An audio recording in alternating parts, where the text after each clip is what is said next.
Okay, we're going to jump into chapter 9 now. Just a quick review looking at some things that we looked at there in chapter 8 for DNA part 1.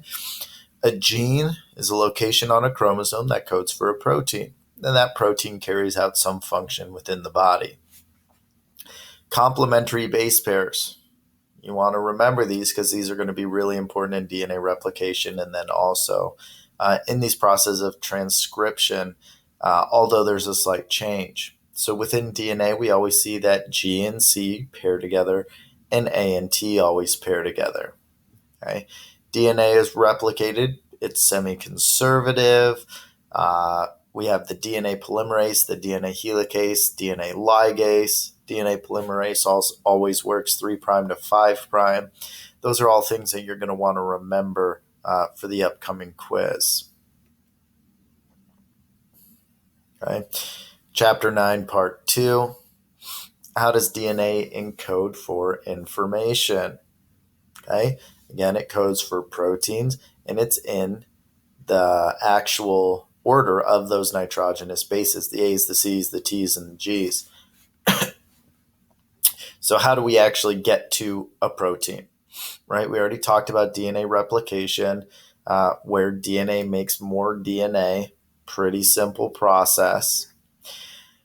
In order to get to a protein, first we have to transcribe the DNA. So we take the information from the DNA and we turn it into messenger RNA using these base pairs. From the RNA, we then translate it into a protein based on what we call codons, these groups of these nitrogenous bases within this mRNA. And we see in this image here, it shows us where these things are happening. So DNA replication obviously happened in the nucleus because the DNA never leaves the nucleus. Transcription, this process where we make mRNA, also happens in the nucleus. But that mRNA is able to leave the nucleus. It goes out to the cytoplasm where translation happens for us to build a protein. Okay. Now, this process of DNA to RNA to protein is the central dogma of biology. This is one of those major ideas where we're going from the instructions within the cell to the proteins that are going to carry out those functions. So if you're ever asked to write the central dogma, you're essentially going to write DNA to RNA to protein. And that's that process. And it's hugely important in the functioning of living things. Okay.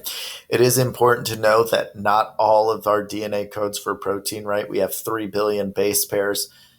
A lot of that is non-coding regions. And so we can look at that here. We've got these regions within genes, between genes, that don't actually code for proteins. 25% we've got introns in here within genes that'll get cut out before we actually start the process of translation.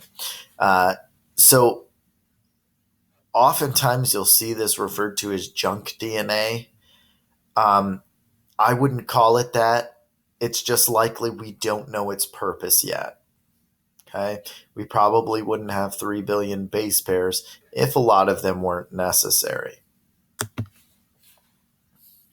Okay, and so here we see an overview of all of these processes. We're in the nucleus. We've got our DNA. We've got the genes within the DNA. This has an analogy here, and so we've got Grandma's cookbook. Okay, the best cookies, best cake, whatever Grandma makes is in this cookbook. Okay, and this is the original, the DNA. Then we go through the process of transcription, where now we have RNA polymerase is going to start copying a section of that DNA to make mRNA or messenger RNA. Okay, this is just like you looking at that cookbook and copying down a page for a specific recipe. Okay, we're copying a gene here from the DNA into our mRNA. That mRNA is then going to leave the nucleus, just like you leave Grandma's house with your index card and go home. And then in translation, we're going to take that index card, this mRNA, we're going to start putting together our ingredients based on that copied recipe, that transcribed recipe.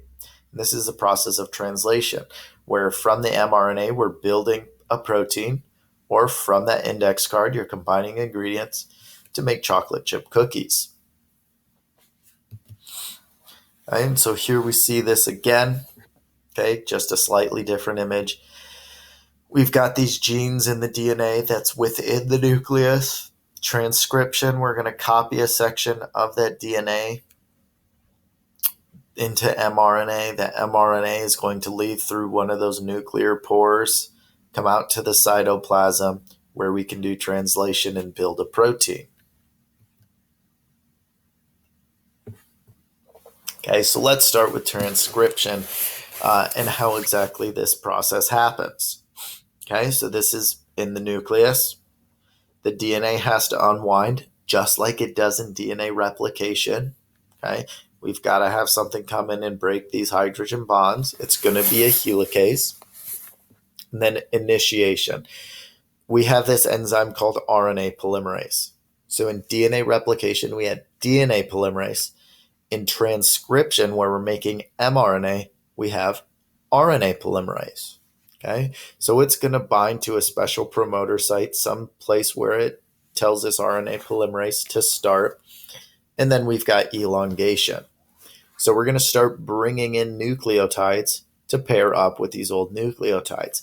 Now, here we see one of the major differences between DNA and RNA. In DNA, we had A to T, C to G, back and forth, everything was pretty.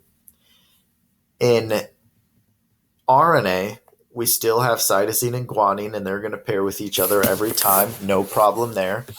Anytime there's a T in the DNA, as we see here, we have an A in our RNA, but this is where there's a difference. If there's an A in the DNA, we're not going to have a T in the RNA, it's going to be a U, uracil instead. So mRNA does not have thymine. That thymine is replaced by this nitrogenous base, uracil. Okay, so that's something you'll have to keep in mind and keep straight when we're looking at doing this process of transcription. Is anytime you have an A in DNA, it's going to be a U in the RNA that pairs up with that. Okay, and then this RNA polymerase goes until we get to a terminator site within that gene. Then that messenger RNA is going to detach and typically leave the nucleus. So you've got this single-stranded mRNA. So where our DNA is double-stranded, RNA is single-stranded. Okay, so again, this transcription process, we've got our DNA here. That DNA is going to get separated. We're going to have RNA polymerase come in and we're going to start copying it. So up here in DNA, we have a T. So it's going to be an A in the RNA. A in the DNA, it's going to be a U in the RNA. And you're going to have to be able to do this. If given a strand of DNA, you're going to have to write the transcripted section of messenger RNA, okay, using these pairing rules. So you're going to want to make sure that you know these. Okay, now we move into the process of translation. Okay, so this is where we take that mRNA and we build a protein. Okay, this is going to happen in the cytoplasm because that mRNA is going to leave the nucleus. Sorry about that. mRNA is read in codons, and these are 3 nucleotide sections of that RNA. So every 3 nucleotides is a codon. That's going to code for a specific amino acid. Remember, the building blocks of proteins are amino acids. So based on what codons we have in the RNA, it's going to determine what amino acids we're going to end up with. And this is that primary structure of the protein, is the order of those amino acids within the protein. So we'll stop there. We'll pick back up in translation in the next video.